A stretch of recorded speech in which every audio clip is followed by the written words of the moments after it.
harus bisa memastikan sebetulnya status mereka yang ada di birokrasi itu statusnya apa. Apakah dia sebagai pegawai negeri sipil atau sebagai pegawai pemerintah dengan perjanjian kerja. Kalau jadi paruh waktu, bisa nggak jadi penuh waktu? Ya bisa. Yang pasti ya upaya pemerintah itu sudah optimal sekali, sudah bagus sekali. Kita sudah berkomitmen dengan anggota Komisi 2 untuk menyelesaikan penataan di akhir Desember, tapi karena lewat tetap itu harus kita selesaikan.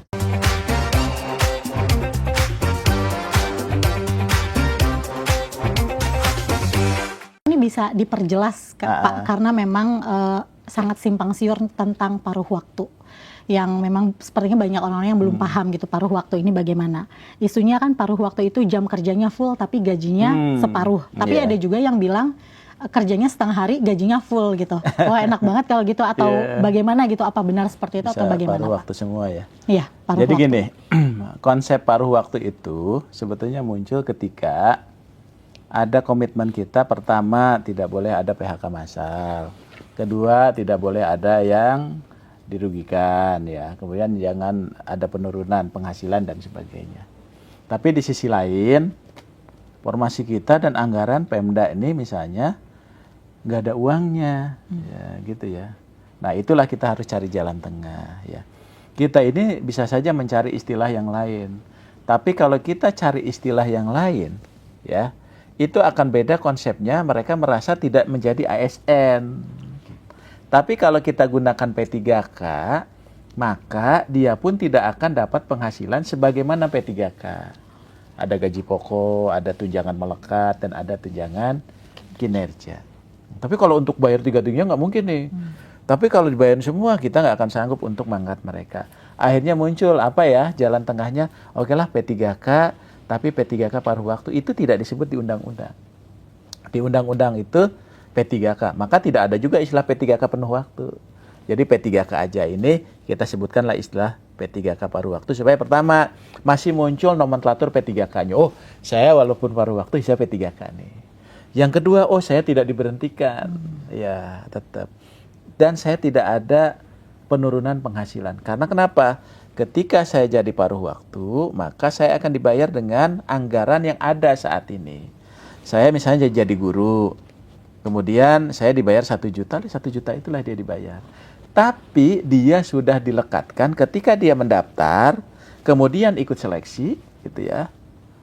Luluslah ternyata formasinya nggak ada, maka dia jadi paruh waktu. Nah jam kerjanya gimana kan gitu.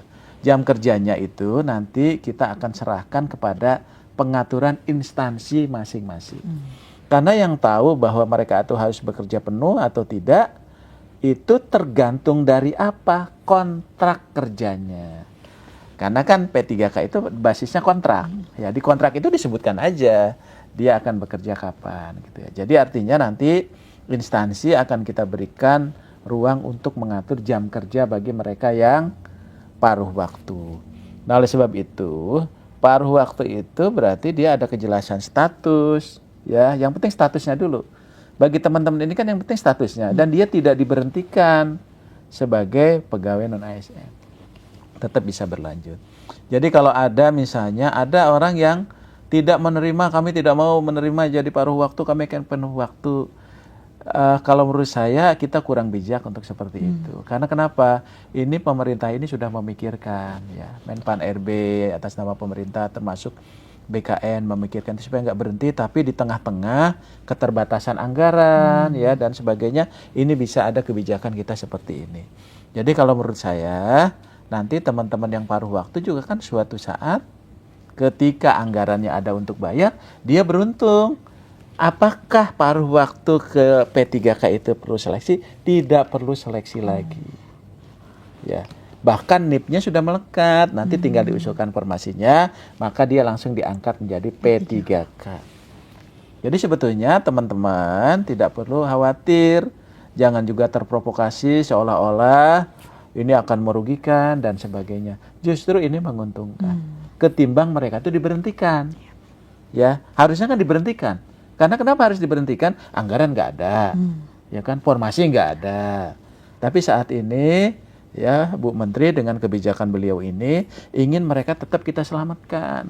Tapi caranya ini dulu ya. Jadi paruh waktu itu adalah jabatan untuk parkir untuk masa transisi ya. Nah, setelah itu seharusnya tidak ada lagi yang paruh waktu. Tapi kalau instansi itu punya ketersediaan anggaran untuk belanja pegawainya mencukupi, ya boleh langsung juga semua boleh. Kan kita juga tidak bisa memaksa kementerian, lembaga dan Pemda yang nggak punya uang gitu harus bayar. Ya, karena nanti pelayanan publiknya terganggu. Nah itu jadi nggak perlu khawatir gitu untuk itu. Jadi pekerjaan, waktu nanti diatur oleh Pemda masing-masing. Misal guru kan jam mengajarnya juga sudah jelas, silahkan diatur, ya, silahkan diatur. Dan boleh nggak misalnya dia akan dapat fasilitas lain, ya boleh saja. Ya, mereka juga ikut boleh rapat, mereka dapat apa dan sebagainya kan boleh-boleh aja, gitu. Jadi artinya teman-teman, paruh waktu itu adalah memang kebijakan yang memang untuk mengakomodasi, ya. Ketimbang kita tidak bisa mengakomodasi itu, ya tentunya ini dampaknya juga akan kemana-mana ya. Tapi kalau dengan paruh waktu itu kita bisa paling kurang mengakomodasi teman-teman yang tidak ada formasi dan anggarannya, tapi mereka punya status hukum yang jelas. Gitu ya. Nah, siapa saja nih Pak yang masuk ke P3K paruh waktu nih Pak? Jadi P3K paruh waktu itu, yang pertama mereka yang terdata dalam database BKN. Prioritas itu ya Pak ya? Itu prioritas. Ya. Kecuali kalau ada kelebihan. Okay. Yang kedua, bagi mereka yang telah mengikuti seleksi tahap 1. Okay. Tahap 1 walaupun dinyatakan nggak lulus, dia jadi P3K karena nggak ada formasinya. Jadi istilahnya nggak ada lulus dan nggak lulus sebetulnya. Jadi artinya yang penting dia mengikuti seleksi. Yang ketiga adalah bagi mereka yang sudah mengikuti seleksi CPNS yang database. Tapi pertanyaannya, kalau saya bukan database, kemudian ikut seleksi CPNS, bisa nggak ikut ke tahap 2? Nggak bisa.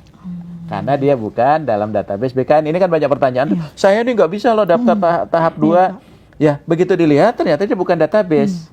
Dia ikut CPNS nggak lulus, maka dia terkunci nicknya di BKN. Tapi bagi saya database BKN, saya ikut SKD, ternyata gugur, atau SKB gugur, maka dia tidak perlu seleksi lagi, dia akan langsung diangkat menjadi P3K paruh waktu. Oke, mudah-mudahan bagi saya sih cukup jelas ya Pak ya, sangat jelas. Mudah-mudahan jelas. Nah, termasuk pendaftar nih yang terakhir. Jadi Pak, yang ikut, yang dulu tidak mendaftar, kemudian ikut tahap 2, kemudian ada 100, dia ternyata 150, yang 50-nya juga tetap paruh waktu. Tapi kalau misalnya ternyata uangnya ada, ya semuanya jadi P3K. Gitu. Jadi mohon ini ya pemahaman dan pengertian dari teman-teman semua.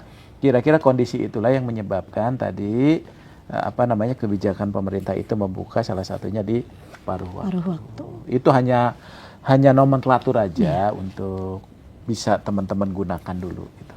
Tapi jenis jabatannya sama. Ada guru dan tenaga kependidikan, ada tenaga teknis, dan juga ada jabatan-jabatan pelaksana. Ya, gitu.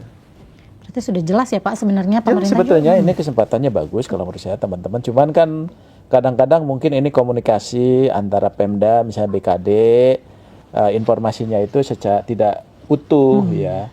Nah sementara kita sudah melakukan rakor, sosialisasi ini yang luar biasa kepada seluruh PPK loh dan pengelola kepegawaian.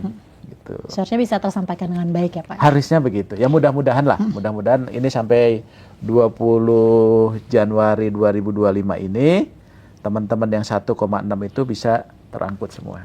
Oke. Ini ada pertanyaannya gini Pak. Dia sudah bekerja nih selama 2 tahun tetapi dia tidak terdata dalam database. Itu tuh jadi dimaksud masa kerja minimal 2 tahun itu dihitungnya tuh dari kapan? Iya. Jadi kalau sebetulnya yang prioritas itu selalu disampaikan Bu Menteri itu database BKN karena itulah yang menjadi komitmen. Tapi juga misalnya kalau ada yang memenuhi syarat ya boleh juga tapi tidak prioritas. Jadi artinya 2 tahunnya dihitung mana ya? Dihitung kalau kembali ke Permen 6 2024 itu ketika saat mendaftar kan gitu ya Pak, saat mendaftar. Tapi ini sebetulnya saya melihat Pak Waka ya, yang dominan itu ya memang teman-teman database BKN gitu ya. Jadi mungkin tidak terlalu banyak gitu ya. Dan itu juga tidak melebihi data yang ada dalam database BKN. Betul. Bahkan masih kurang ya Pak, masih di bawah ya kurang lebih data satu, Pak Waka tadi. iya, Masih di bawah itu. Jadi artinya ya memang dihitungnya kalau kita kembali ke Permen 6 itu pengalaman itu sampai dengan pada saat dia mendaftar. Dan harus dilakukan secara aktif dan terus-menerus. Tapi yang lebih penting saya ingin sampaikan Pak Yomo tadi, Pak Waka tadi, bahwa pertama hati-hati dengan modus-modus penipuan dalam bentuk apapun juga. Jadi jangan pernah percaya nanti mengatasnamakan, kan ini banyak juga mengatasnamakan Kemenpan, BKN ya. Terus yang kedua yang penting adalah kita kan sudah melewati masa pendaftaran. Ya, jadi tolong Panselda ya, itu juga betul-betul bijak ketika melakukan seleksi administrasi. Karena ini kan komitmen kita. Jadi jangan sampai ada salah dikit nanti di TMS kan gitu ya. Jadi nggak ada istilah itu. Karena prinsipnya dia mendaftar, dia ikut seleksi, mohon teman-teman di Pemda ini jaga dan bantuin ya teman-teman. Karena mereka sudah punya komitmen, apalagi sudah bekerja ya Pak ya.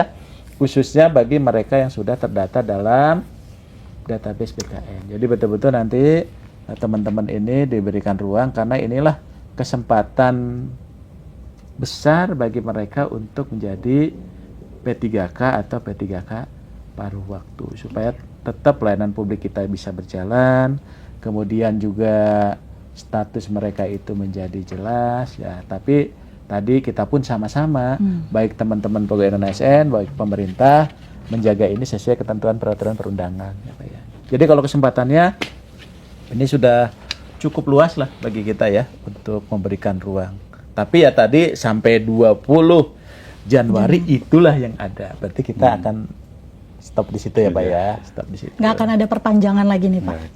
Mudah-mudahan. Karena ini saya kira juga ini kan terkait jadwal ya Pak ya. Jadi kalau kita perpanjang terus ini kita nggak akan selesai. Terus juga ini perlu kami sampaikan. Kemarin Pak Waka kami runtut tuh. Ternyata banyak sekali sosialisasi, rapat koordinasi lebih dari 10 kali yang kita lakukan dengan Pemda. Terakhir kami dengan Pak Kepala BKN, dengan beliau juga, dengan Pak Waka, itu dengan seluruh kementerian lembaga, termasuk coaching klinik. Jadi kita ini udah sangat teknis, ada 4-5 kali coaching klinik Pak, dari mulai 2023 ke seluruh Pemda-Pemda, supaya dia mengoptimalkan tenaga non-ASN-nya. Jadi arahan Bu Menteri, coba ini disosialisasikan terus. Dan itu sudah kita lakukan. Dan terakhir, ketika ada Kepmenpan 15, 16, termasuk jadi surat Pak Mendagri dengan surat Bu Menpan, itu khusus tuh BKN, ya Pak Kepala, Pak Waka dengan timnya itu langsung bergerak. Termasuk juga Bu Menteri menyapa juga teman-teman dari Pemda itu supaya memotivasi, ayo lakukan tata kelola ini dengan baik dan memberikan kesempatan yang seluas-luasnya. Gitu. Jadi Silakan. tentu saya berpesan pertama kepada instansi ya. Mohon kami pemerintah pusat dalam hal ini Kementerian PAN-RB, Kementerian Dalam Negeri, BKN didukung upaya atau niat baik kita untuk mengakomodir mereka yang memenuhi syarat untuk bisa diangkat menjadi P3K maupun PNS ya. Karena luar biasa seleksi tahun 2024 dan 2025 ini hampir tidak berhenti. Tapi ini karena memang diniatkan dengan baik supaya kesempatan yang sama bagi warga negara itu tetap kita junjung tinggi untuk bisa menjadi aparatur sipil negara. Maka laksanakanlah ketentuan-ketentuan sebagaimana diatur di dalam regulasi.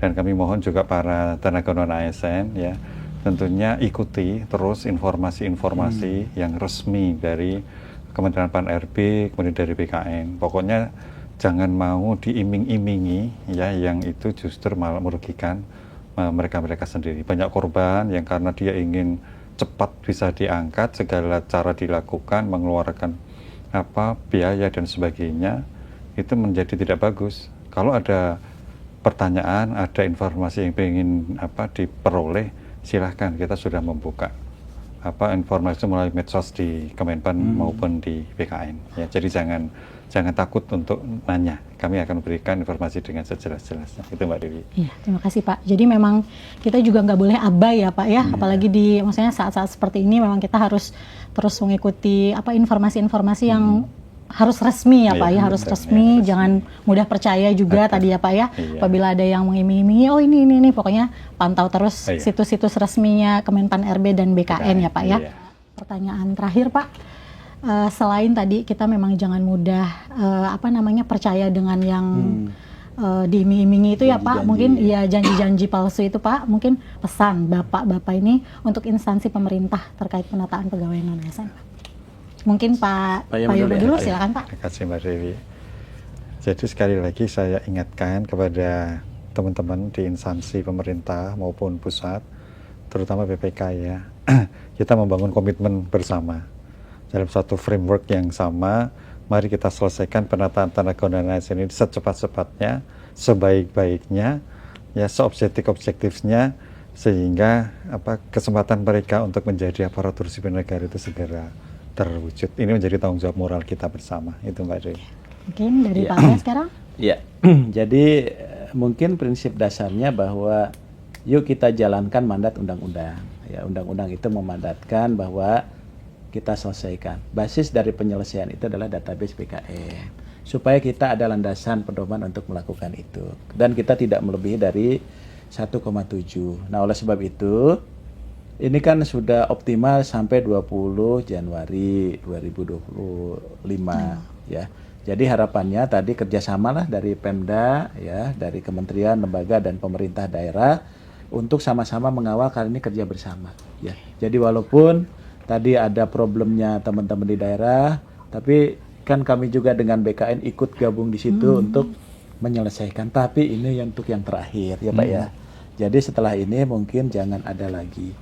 Dan yang terakhir, bagi teman-teman pegawai non-ASN, yuk ikuti aja prosedur saat ini. Jadi nggak perlu khawatir. Yang penting teman-teman mendaftar, ya, mendaftar, kemudian ikut seleksi. Makanya tadi mudah-mudahan seleksi administrasinya juga ya dilancarkan lah semuanya. Yuk kita dukung teman-teman pegawai non-ASN yang sudah mendaftar itu. Kemudian nanti jadilah nanti ASN-ASN yang tadi yang memiliki integritas yang berakhlak lah, gitu ya, berakhlak. Nah, termasuk nanti ada tugas Pak, selanjutnya pengembangan kompetensinya, pendidikannya diperbaiki, ya, kompetensinya ditingkatkan dan sebagainya. Termasuk nanti dampaknya ke pelayanan publik. Ayo teman-teman semua, ya, dengan kesempatan ini kami dengan Pak Waka ngajak teman-teman Pemda untuk kita bersama-sama menyelesaikan ini. Termasuk juga teman-teman yang pegawai non-ASN yang sudah mendaftar tetap semangat. Sekali lagi terima kasih Oke, atas sama-sama. waktunya Pak Yomo juga terima Sama-sama, kasih. Mbak Semoga jawaban-jawaban yang disampaikan oleh Pak Aba dan Pak Yomo ini dapat disimak dan didengarkan dengan baik-baik ya, dan mudah-mudahan semua pertanyaan ini dapat terjawab dengan semestinya gitu. Sekali lagi terima kasih Ya, Bapak, terima sama-sama. kasih sudah meluangkan Ya. waktunya pada podcast siang hari ini. Sampai bertemu di episode Pojok Bisa Tanya Kebijakan Pak RB selanjutnya bersama saya Hardianti Pratiwi. Terima kasih. Wassalamualaikum warahmatullahi wabarakatuh. Waalaikumsalam. Waalaikumsalam.